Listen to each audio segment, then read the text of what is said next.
வணக்கம் நேயர்களே, விஷன் 9 டிவிக்காக நான் உங்கள் லக்ஷ்மி நாராயணன். இப்போ நம்ம பார்க்க போகிறது வார ராசி பலன் 3ஆம் தேதியிலிருந்து 9ஆம் தேதி வரை எப்படி இருக்க போதும் பார்க்க போகிறோம். ஸோ எப்போதும் சொல்கிறதான், லக்னத்துக்கு பாருங்கள், ராசிக்கு பார்ப்பதை விட லக்னத்துக்கு பார்க்குறது ரொம்ப பர்ஃபெக்டாக இருக்கும். உதாரணமாக ஒரு மகர லக்னம் விருச்சிக ராசினா விருச்சிக ராசிக்கான பலன்களை பார்க்கறதை விட மகர ராசிக்கான பலன்களை பார்க்கும்போது ரொம்ப பர்ஃபெக்டாக இருக்கும்.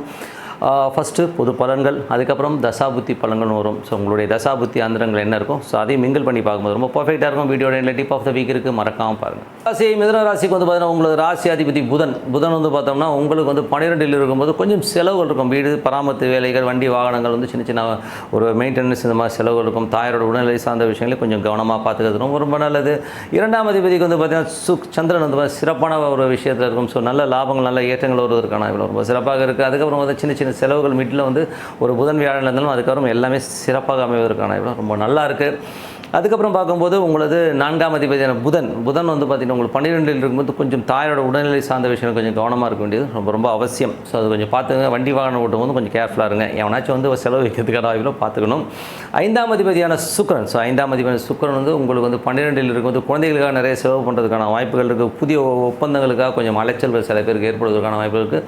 ஆன்மீக சுற்றுலா நிறைய பேர் போகிறதுக்கான வாய்ப்புகளும் ரொம்ப சிறப்பாக இருக்குது. 6ஆம் அதிபதியான செவ்வாய் வந்து பார்த்திங்கன்னா உங்களுக்கு 12 இருக்கும்போது கொஞ்சம் சின்ன சின்ன விஷயங்களுக்கு வந்து ஒரு சின்ன சின்ன ஸ்ட்ரெஸ்ஸஸ்லாம் இருந்தாலும் அதுக்கப்புறம் எல்லாமே சிறப்பாக இருக்கும். ஸோ இதில் வந்து பார்த்திங்கன்னா 11 இருக்கும்போதே நல்ல லாபங்களை கொடுக்கும். வேலையில் வந்து நல்ல ஏற்றங்கள், நல்ல லாபங்களை கொடுப்பதற்கான வாய்ப்புகள் இருந்தாலும் கொஞ்சம் வந்து சின்ன சின்ன ஸ்ட்ரெஸ்ஸஸ்களும் அப்பப்போ வந்து போகிறது, அது மறுக்க முடியாது. கடன்கள் சம்மந்தமான விஷயங்கள் கேட்டதில் கடன் கிடைக்கிறதுக்கான வாய்ப்புலாம் ரொம்ப சிறப்பாக இருக்குது. மிதுன லக்னமாக இருந்து 7ஆம் அதிபதியான குரு. ஸோ குரு வந்து பார்த்திங்கன்னா 7ஆம் அதிபதி வந்து உங்களுக்கு வந்து 12 இருக்கும்போது சுப நிகழ்ச்சிகள் சார்ந்த விஷயங்களுக்காக கொஞ்சம் செலவு பண்ணுறது, மனைவிக்காக செலவு பண்ணுறது, பார்ட்னர்ஷிப் சம்மந்தமான விஷயத்துக்காக கொஞ்சம் வெளியூர் பிரயாணங்கள் மேற்கொள்வதற்கான வாய்ப்புலாம் நிறைய இருக்குது. அது சூரிய சாரத்தில் இருக்கும்போது கொஞ்சம் ஒப்பந்தங்கள், ஏதாவது வெளியூர் ஒப்பந்தங்களுக்காக கொஞ்சம் வந்து அலையச்சல் இருக்கிறதுக்கான வாய்ப்பும் நிறைய இருக்குது. அதுவும் 8ஆம் அதிபதி 9 அது குருடைய சாரத்தில் இருக்கும். தொழில் ரீதியான விஷயங்கள் ரொம்ப கவனமாக இருக்கணும். ஏன்னா வந்து 8ஆம் அதிபதி 9 இருக்கும் வெளிநாட்டில் இருக்கும் சின்ன சின்ன மன உளைச்சல்கள், சின்ன ஒரு ஸ்ட்ரெஸ் வருவதற்கான வாய்ப்பில் கொஞ்சம் பார்த்து நடந்துக்கணும். தந்தை சார்ந்த உறவுகளால் வந்து ஒரு சின்ன சின்ன மனக்காயங்கள் வருவதற்கான வாய்ப்பில் ரொம்ப பார்த்துருக்கணும். 10ஆம் அதிபதியான குரு வந்து உங்களுக்கு 12 இருக்கும்போது தொழில் வந்து கொஞ்சம் விரயங்கள் இருக்கும். புதிய ஒப்பந்தங்களுக்காக அலைச்சல்கள் இருக்கிறதுக்கான வாய்ப்பிலும் கண்டிப்பாக இருக்குங்க. ஸோ மற்றபடி வந்து பார்த்திங்கன்னா உங்களுக்கு 11ஆம் அதிபதியான செவ்வாய் வந்து நல்ல ஒரு ரீதியில் இருக்கும்போது நல்ல லாபங்கள் அள்ளி தருவதற்கான வேலை சம்பந்தமான விஷயங்கள் அடுத்த கட்டத்திற்கு போவதற்கான வாய்ப்புகள், பெருத்த லாபங்களை அள்ளி தருவதற்கான வாய்ப்புகளும் ரொம்ப நல்லா இருக்குங்க. ஸோ அதெல்லாம் ரொம்ப சிறப்பாக இருக்குது. மற்றபடி என்னங்க, நல்ல விஷயங்கள், நல்ல மாற்றங்கள்லாம் இருக்கணும். ஒரு பிரார்த்தனை ரொம்ப அவசியம். ஸோ இதுவரை பார்த்து வந்து பொது பலன்கள், இனிமேல் பார்க்கும்போது தசாபுத்தி பலன்கள் எப்படி இருக்குன்னு பார்ப்போம். ஸோ மிதுன லக்னமாக இருந்து சூரிய தசாபுத்தி அந்த சூரியன் வந்து பார்த்திங்கன்னா 3ஆம் அதிபதியாக இருந்தது 12 இருக்கும்போது இளைய சகோதரால் வந்து சின்ன சின்ன ஒரு செலவினங்கள் ஏற்படுவதற்கான வாய்ப்புகள், வீடு விற்கிறது, இந்த மாதிரி ஒப்பந்தங்கள் ஏற்படுவதற்கான வாய்ப்புகள் ரொம்ப சிறப்பாக இருக்குது. மற்றபடி வந்து பார்த்திங்கன்னா மிதுன லக்னமாக சந்திர தசாபுத்தி அந்த இருக்குது. செவ்வாய் புதனில் வந்து சின்ன சின்ன செலவுகள் இருந்தாலும் அதுக்கப்புறம் வந்து பெருத்த லாபங்கள், பெரிய வெற்றிகள் கிடைப்பதற்கான வாய்ப்புகள் ரொம்ப சிறப்பாக இருக்குங்க. மிதுன லக்னமாக இருந்து செவ்வாய் தசாபுத்தி அந்த நடக்கும் வேலை சம்பந்தமான விஷயம், பெருத்த லாபங்கள் அடுத்த கட்டத்திற்கு போவதற்கான வாய்ப்புகள் ரொம்ப நல்லா இருக்குங்க.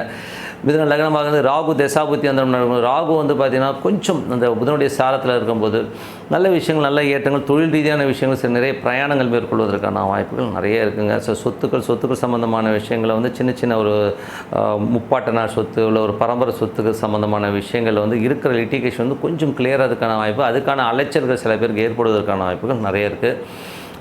மிதுன லக்னமாக இருந்து குரு தசாபுத்தி அந்த குரு வந்து பார்த்திங்கன்னா உங்களுக்கு வந்து 7 10ஆம் அதிபதி வந்து 12 இருக்கும்போது கணவன் மனைவி உறவில் வந்து சின்னதாக ஒரு டென்ஷன், சின்ன சின்ன விஷயங்கள் ஏற்படும், சின்ன சின்ன சந்தேகங்கள் ஏற்படுவதற்கான வாய்ப்புகளும் கொஞ்சம் பார்த்து நடந்துக்கணுங்க. மற்றபடி வந்து பெரிய விஷயங்கள் ஒன்றும் இல்லை. தொழில் ரீதியான விஷயம், புதிய ஒப்பந்தங்கள் கிடைப்பதற்கான வாய்ப்புலாம் ரொம்ப நல்லா இருக்குது. ஸோ மிதுன லக்னமாக இருந்து சனி தசாபுத்தி அந்த சனி வந்து பார்த்திங்கன்னா உங்களுக்கு 8ஆம் அதிபதி வந்து 9 அது குருடைய சாரத்தில் இருக்கும்போது நிறைய அலைச்சல்களும், வெளிநாட்டில் இருக்கும் சின்ன சின்ன மன சஞ்சலங்கள் ஏற்படுவதற்கான வாய்ப்புகளும் மற்றபடி வந்து எல்லாமே சிறப்பாக இருக்குங்க. அதுக்கப்புறம் பார்க்கும்போது மிதுன லக்னமாக இருந்து புதன் தசாபுத்தி அந்த புதன் வந்து பார்த்திங்கன்னா உங்களுக்கு 1 4ஆம் அதிபதி 12 இருக்கும் வீடு சார்ந்த விஷயங்கள், தாயார் சம்பந்தமான விஷயங்கள், கொஞ்சம் செலவினங்கள் ஏற்படுவதற்கான வாய்ப்புகள், வண்டி வாகனங்கள் மெயின்டெனன்ஸ் வருவதற்கான வாய்ப்புகள் நிறைய இருக்குங்க. மிதுன லக்னமாக இருந்து கேது தசாபுத்தி அந்த கேது வந்து சந்திரனுடைய சாரத்தில் இருந்து குடும்பத்திற்காக நிறைய விஷயங்கள் பண்ணுவீங்க. பழைய லிட்டிகேஷன் கேசஸ் ஏதாச்சும் இருந்ததுன்னா அதெல்லாம் கிளியர் ஆகி உங்களுக்கு வந்து வருவதற்கான வாய்ப்பு ரொம்ப சிறப்பாக இருக்குது.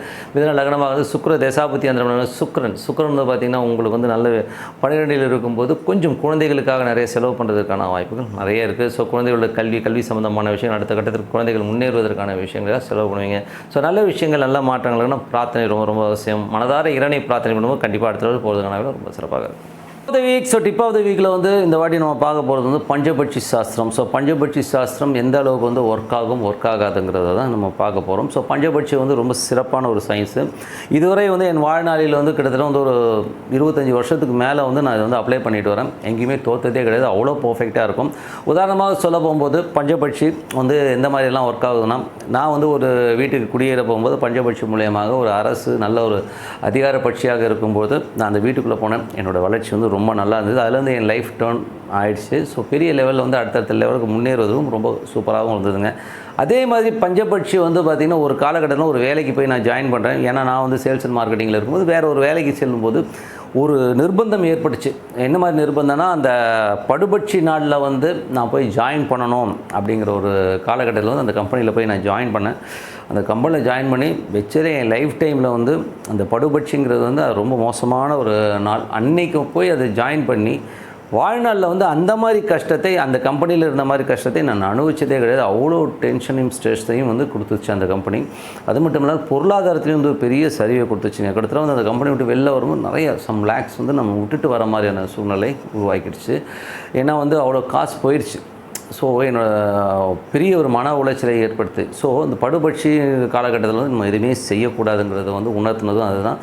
எதுக்கு சொல்கிறேன்னா, நீங்களும் வந்து ஒரு பூஜை புனஸ்காரங்கள் செய்யும்போதோ இல்லை காலையில் வந்து ஒரு புத்தாண்டு இது பண்ணும்போதோ அந்த பட்சியை வச்சு நீங்கள் பூஜை புனஸ்காரங்கள் செஞ்சு பாருங்கள், ரொம்ப சூப்பராக இருக்கும். அந்த வைப் வந்து ரொம்ப நல்லா இருக்குங்க. ஸோ உங்களது வெற்றிகளை தீர்மானிக்கிறது வந்து உங்களது பஞ்சபட்சி. அது எப்படி பார்க்கணுன்னா, உங்களது நட்சத்திரங்கள், அந்த நட்சத்திரத்துக்கான பட்சிகள் நிறையா இருக்குங்க. ஸோ அந்த பஞ்சபட்சிகள்ன்றது நிறைய புக்ஸ் விற்கிது வெளியில், வாங்கி படிங்க. இந்த கோட்டையூர் சுப்பிரமணியன் அவர்கிட்ட இதெல்லாம் புக்ஸ் நிறையா இருக்குது. ஸோ நல்லாயிருக்கும் அந்த புக்கும்.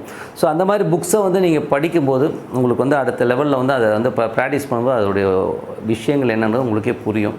ஸோ கண்டிப்பாக அதை வந்து பயிற்சி பண்ணி பாருங்கள். வாழ்நாளில் இது அப்ளை பண்ணும்போது இது கொடுக்குற மாதிரி சக்ஸஸ் வந்து வேறு எதுவும் கொடுக்குறதில்ல. ஸோ பஞ்சபட்சியை கடைபிடிங்கன்னு சொல்லிட்டு உங்களிடம் விடைபெறுவது உங்கள் லட்சுமி நாராயணன். நன்றி, வணக்கம்.